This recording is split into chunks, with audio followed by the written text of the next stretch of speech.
Get these while you still can. Hey everybody, this is Michael with Asymmetrical Preparedness. Today we're talking about some real things that are seriously probably going to be very difficult to get, if not almost impossible to get, very shortly. One of them is, two of them are if you have a diesel truck or a diesel vehicle. Number one is DEF, diesel exhaust fluid. You know that stuff you got to put in, 2010 and newer diesel trucks? Yeah. That's why I own an 06. No DPF, no DEF.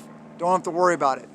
That's the last year before they pretty much, changed the diesel world. Let me turn this because you got some weird light on it. I'll just go that direction. So DEF, yes, is becoming a lot more difficult to get. I've heard some actual reports from real people that it's getting a lot more difficult to find and that there are shortages of it. Along with that, diesel engine oil. Diesel engine oil there are shortages of it reported in a lot of different places. So those are two things. If you don't have a diesel, maybe you don't have to worry about it. But you do, because how do you get your food? It comes via truck or train. A lot of them are diesel. Almost all trucks are diesel. All right, what are some other things?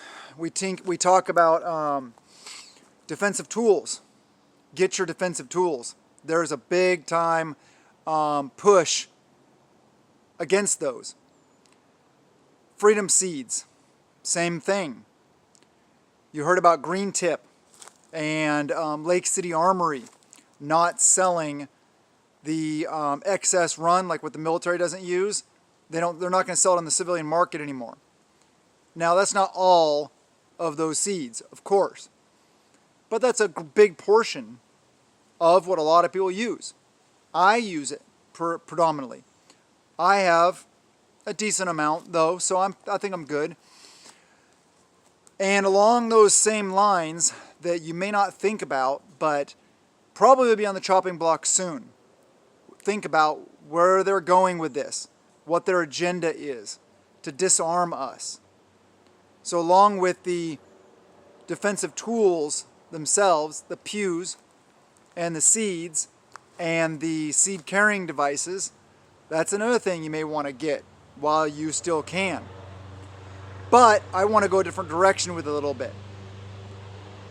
Armor. You think they're going to keep letting us buy armor? That could very well be on the chopping block soon. So get yourself some plates. Get yourself the helmet. If you are one of the people that is going to be in a security, defensive, tactical style role for your group, for your family, for your community, whatever, in an SHTF scenario or whatever scenario. Another big time force multiplier that I see civilians losing the ability to get very soon, because these, body armor and this next one aren't covered technically under the Second Amendment. But before I get to that, before I forget to the end of the video, if you guys like the content, you guys want to support a prepper channel, you want to support the community, please subscribe. Please hit that thumbs up. There's also a little heart with a thanks down there. That is a super thanks. If you want to donate to the channel, you will feel like I'm doing good work here. You want to support, helping me out to be able to do these things. Also, Patreon is in the link is in the description below. Big time. That is very helpful. And man, I love Patreon. I don't have to mince my words there. I don't have to say seeds, seed carrying devices, defensive tools, all this stuff like that. I can actually speak my mind without the big C anti-first stuff. Okay, and please comment below and share the videos. Appreciate it. Okay, where's the next one? Big force multiplier. And that is night vision and thermal optics. You can very well see that being very soon on the you can't have it anymore, that only we should have it list. Reasonably, think about it. That makes sense, right? So let me see. Let me get up here. Okay. I got to check the time because I'm trying to cook dinner and do a bunch of other things. Finish watering the garden, and I'm very busy today. So, but I got to put out content for you guys because it matters. You guys matter. Making more. See, I'm like doing a million things at once. Making more assets is important to me. What are some other things that you might want to get now that could very well be in short supply in the future?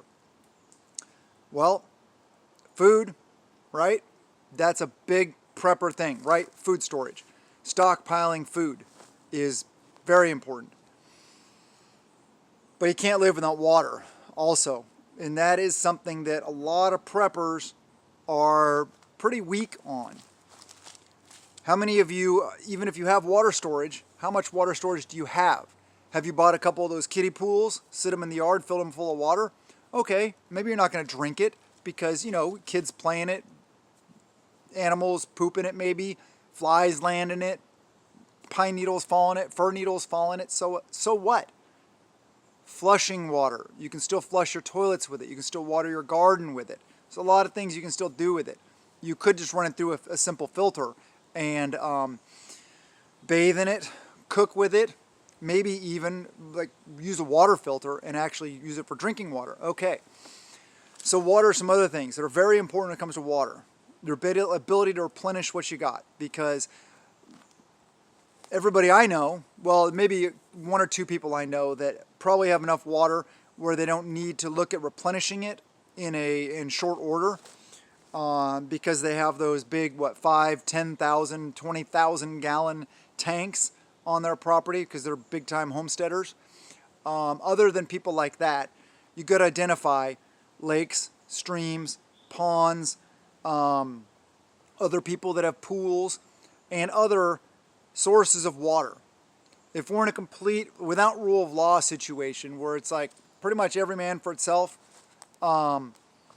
groups are important, of course. So hopefully you won't be that every man for himself. Hopefully it'll be your group for themselves.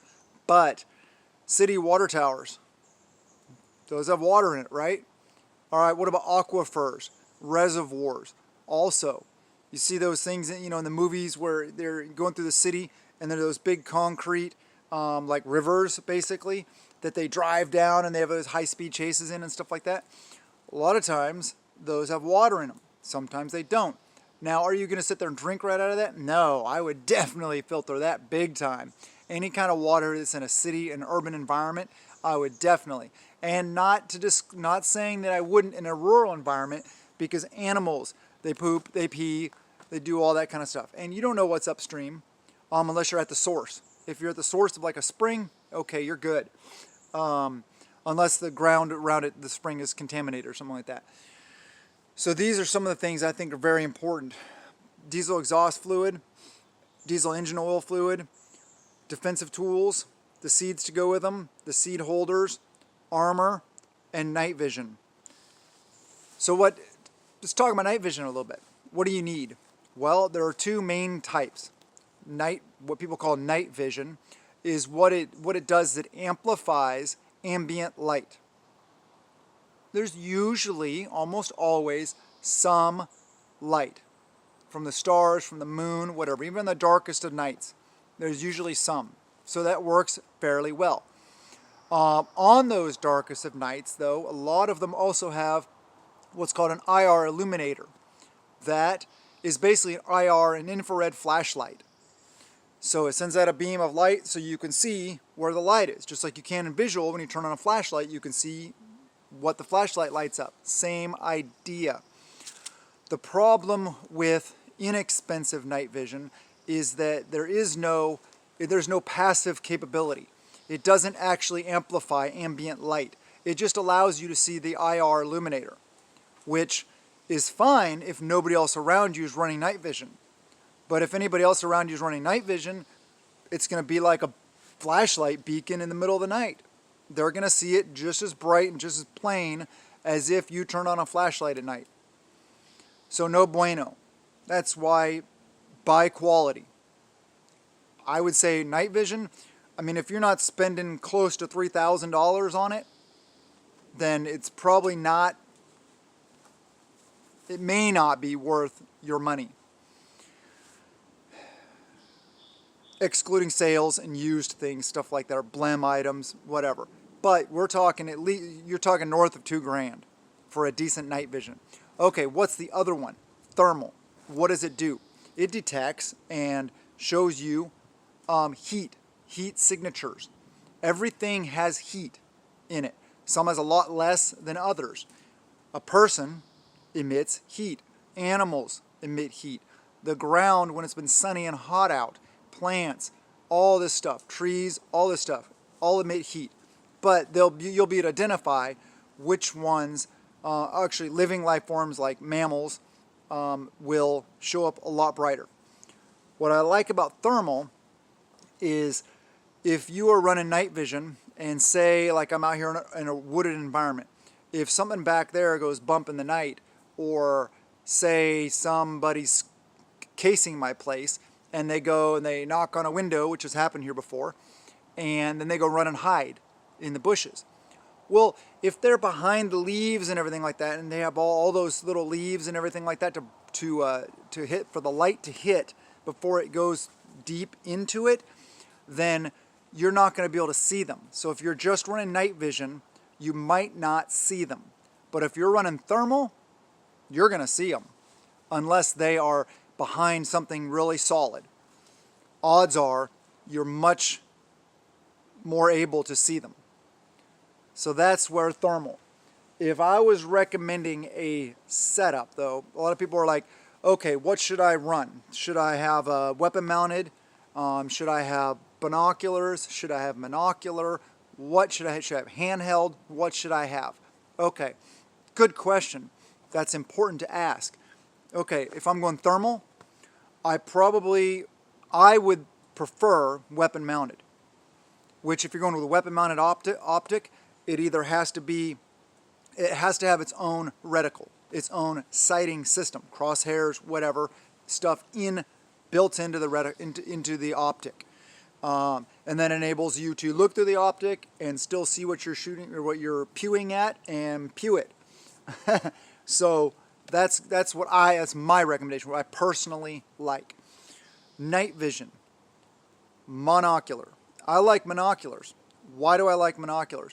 Because it gives me one eye in there. A lot of time binos give you tunnel vision. You're only able to see. If you're running a monocular, you have one eye open, you keep a lot more of your peripheral vision open. And yes, on one side, of course. So if you're running a monocular, what side do you want to mount it on? You want to mount it on the side opposite of your sighting eye. So if you're right-handed and you pew right-handed and you use your right eye, then have it mounted on your left. Along with night vision, you can get IR lasers. Put an IR laser on your pew, on your defensive tool, your primary, and I mean, they make fancy ones. There's D-balls, there's Antipol Cs, there's PECs, there's a lot of different ones. Those are the more expensive ones you see in the military rifles.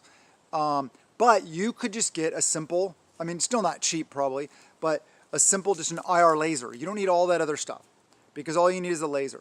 Put that on your pew, and then whatever it's on, you're going to hit, and you're going to see it because it's an IR laser, so you're going to see it with, okay, just checking the time. You're going to see it with your night vision. So that's what I recommend. Monocular with an infrared laser on your pew, or thermal weapon mounted. Would I choose thermal or night vision? Well, in my current situation, I'm going to get, or I recommend night vision first. In my AO, in my situation I'm in with my team, my guys, my tribe, our training, and what we're training for and what we're doing. Night vision monocular mounted on my left eye with an infrared laser makes most sense to me. But anyway, okay. So those are some things that I recommend getting now.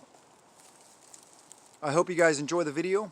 I hope you remember to make prepping fun, and that prepping is living insurance. It's insurance that we will survive, or have a better chance to survive what is coming. I love you guys. I wish you the best. Have a wonderful day, and blessings to you and yours.